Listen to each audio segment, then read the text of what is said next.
যেই হাতগুলো একদিন ইনসাফ আর সংস্কারের মশাল জ্বালিয়েছিল, আজ সেই হাতগুলোতেই কি লেগে আছে দুর্নীতির কালো দাগ? সংস্কারের মহাকাব্যের আড়ালে কি রচিত হয়েছিল এক ভয়াবহ নীল নকশা?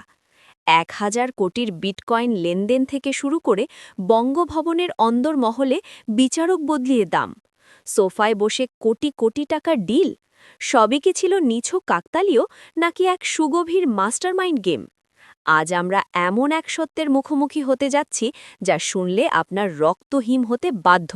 প্রস্তুত হন, কারণ পর্দার আড়ালে সেই বিভীষিকা এখন আপনার দরজায়।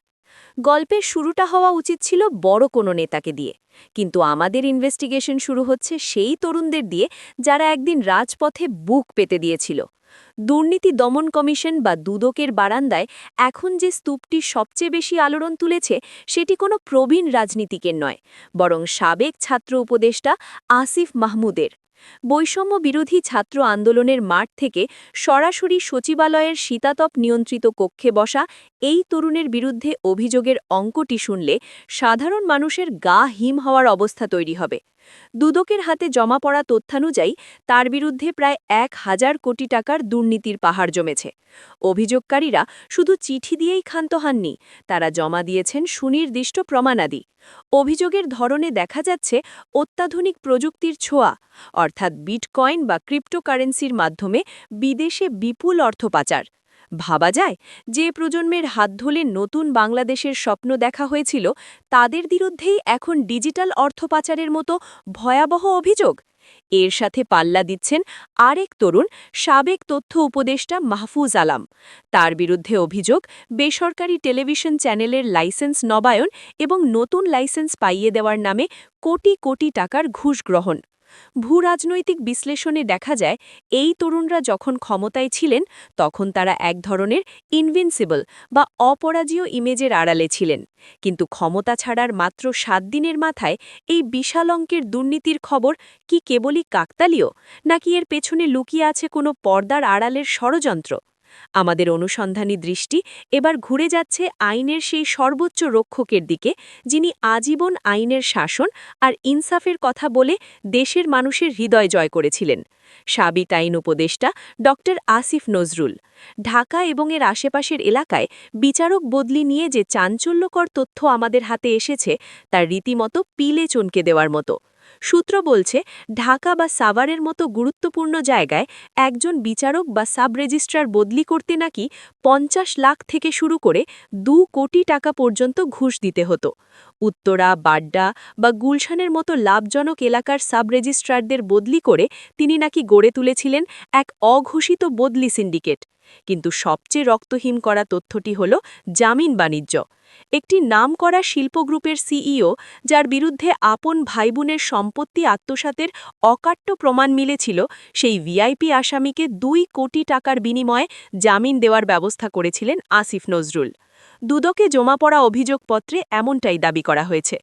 এমনকি গান বাংলা টিভির কৌশিক হোসেন তাপসের বিতর্কিত জামিনের পেছনেও নাকি কাজ করেছে বিশাল অঙ্কের অর্থ লেনদেন। প্রিয় দর্শক, আসিফ নজরুলের এই জামিন বাণিজ্যের আড়ালে কি বাংলাদেশের বিচার ব্যবস্থাকে নিলামে তোলা হয়েছিল? এই মহাসংকটের আরও গভীরে যাওয়ার আগে আপনি যদি সত্যের পক্ষে থাকতে চান, তবে এক্ষুনি আমাদের channel news BD live subscribe করুন, কারণ আপনার একটি সাবস্ক্রিপশন আমাদের ক্ষমতাশালীদের মুখোশ উন্মোচন করার সাহস যোগায়। এবার আসা যাক সেই মানুষটির কাছে, যার নাম সারা বিশ্বে বাংলাদেশের ব্র্যান্ডিং হিসেবে পরিচিত, নোবেলজয়ী অর্থনীতিবিদ ডক্টর মোহাম্মদ ইউনুস। প্রধান উপদেষ্টার পদ ছাড়ার পর তার বিরুদ্ধে আসা অভিযোগগুলো কেবল রাষ্ট্রীয় নয়, বরং অত্যন্ত ব্যক্তিগত পর্যায়ের। গ্রামীণ টেলিকম ও গ্রামীণ কল্যাণের বিপুল অর্থ নিয়ে নতুন এক নীল নকশার খবর এখন টক অফ দ্য কান্ট্রি। দুদকে আসা অভিযোগ বলছে, ডক্টর ইউনুস তার নিজের নামে একটি আলাদা ট্রাস্ট গঠন করেছিলেন। বাহ্যিক দৃষ্টিতে এটি সেবামূলক মনে হলেও অভিযোগকারীদের দাবি, এটি মূলত বিপুল পরিমাণ আয়কর ফাঁকি দেওয়ার একটি আইনি কবজ। এই ট্রাস্টের মূল কাজ নাকি তার পারিবারিক সদস্যের বিলাসিতা এবং আর্থিক নিরাপত্তা নিশ্চিত করা। বিগত সরকারের আমলের শ্রম আইন লঙ্ঘনের সেই পুরনো ক্ষতের উপর এখন যুক্ত হয়েছে বিদেশে অর্থ পাচারের নতুন তকমা। আন্তর্জাতিক মহলে ইউনুস ফ্যাক্টর যতটা শক্তিশালী, দেশের ভেতরের এই দুর্নীতির অভিযোগগুলো কি তার সেই ভাবমূর্তিকে ধূলিসাৎ করার এক ভয়াবহ প্রচেষ্টা, নাকি সংস্কারের নামে তিনিও জড়িয়ে পড়েছিলেন এক ব্যক্তিগত অর্থলিপ্সার মহোৎসবে? পরিবেশ রক্ষায় যিনি ছিলেন আপোষহীন যোদ্ধা, সৈয়দা রিজওয়ানা হাসানের বিরুদ্ধেও যখন দুর্নীতির অন্তত ৮টি অভিযোগ জমা পড়ে, তখন সচেতন মহলে এক হিম হওয়ার অবস্থা তৈরি হয়। পরিবেশ অধিদপ্তরের বিভিন্ন উন্নয়ন প্রকল্পের অর্থ আত্মসাৎ এবং নিজের স্বামীর মাধ্যমে আওয়ামী লীগের সাবেক বিদ্যুৎ উপপ্রধান নসরুল হামিদ বিপুর সাথে গোপন আতাতের অভিযোগটি সবচেয়ে বেশি রহস্যময়। ক্ষমতার অপব্যবহার করে অন্যের সম্পত্তি দখল করার মতো অভিযোগও তার নামের পাশে যুক্ত হয়েছে। একই সময় জ্বালানি খাতের হর্তাকর্তা মোহাম্মদ ফাউজুল কবিদের বিরুদ্ধে উঠেছে সামিট গ্রুপের মতো দানবীয় প্রতিষ্ঠানের কাছ থেকে মোটা অঙ্কের কমিশন নেওয়ার অভিযোগ। স্বাস্থ্য খাতের সাবেক উপদেষ্টা নূরজাহান বেগমের বিরুদ্ধেও টেন্ডার সিন্ডিকেটের সাথে হাত মিলিয়ে ওষুধ কেনাকাটায় ব্যাপক অনিয়মের অভিযোগ উঠেছে।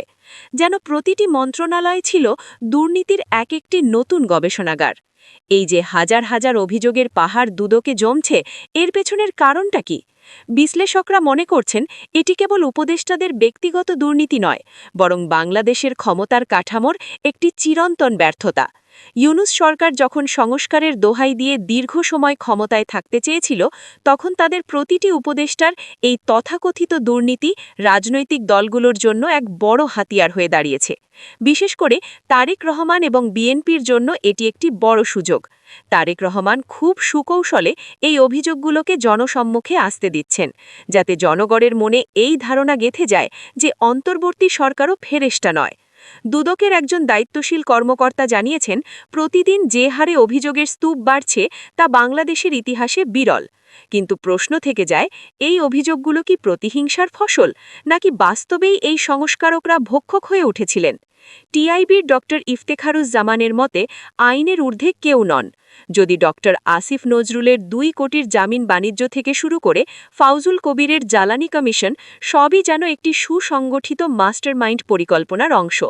ডক্টর ইউনুসের ট্রাস্ট গঠন এবং আয়কর ফাঁকির বিষয়গুলো যদি আন্তর্জাতিক আদালতে পৌঁছায়, তবে বাংলাদেশের জন্য তা হবে এক আন্তর্জাতিক লজ্জা। সৈয়দা রিজওয়ানা হাসানের দখলদারিত্বের অভিযোগ আর স্বাস্থ্য উপদেষ্টার সিন্ডিকেট প্রীতি সবই প্রমাণ করছে যে পরিবর্তনের স্লোগানটি ছিল কেবল একটি মোড়ক। মোড়কের ভেতরে রয়ে গিয়েছিল সেই পুরনো লুটেরা চরিত্র। এই বিশাল পর্দার আড়ালের ষড়যন্ত্র কি তবে এদেশকে চিরতরে অন্ধকারে ঠেলে দেবে, নাকি দুদকের এই তদন্তই হবে নতুন বাংলাদেশের প্রকৃত সংস্কারের শুরু? আসিফ মাহমুদের বিরুদ্ধে ওঠা ১,০০০ কোটির দুর্নীতির বিষয়টি কেন এত বেশি গুরুত্ব পাচ্ছে? কারণ এটি তরুণ প্রজন্মের স্বপ্নের সাথে জড়িত। যদি একজন ছাত্রনেতা ক্ষমতার মাত্র কয়েক মাসে বিটকয়েনের মাধ্যমে ১,০০০ কোটি টাকা সরাতে পারেন, তবে প্রবীণ দুর্নীতিবাজদের সাথে তার পার্থক্য কোথায়? এই অভিযোগের সপক্ষে ভুক্তভোগীরা যে পরিমাণ তথ্য প্রমাণ দুদককে দিয়েছেন, তা আমলযোগ্য হলে আসিফ মাহমুদের রাজনৈতিক ক্যারিয়ার শুরু হওয়ার আগেই শেষ হয়ে যেতে পারে। এটি তারেক রহমানের জন্য যেমন স্বস্তির খবর, ডক্টর ইউনুসের তেমনি এক ভয়াবহ অস্বস্তির কারণ। শত্রু যখন ঘরের ভেতরেই ঘাপটি মেরে থাকে, তখন বাইরের সংস্কার কি আদৌ সম্ভব, নাকি এই অভিযোগের পাহাড়ি বলে দিচ্ছে যে এদেশের ক্ষমতার মসনদে বসলেই মানুষের রক্ত পিশাচের রূপ নেয়?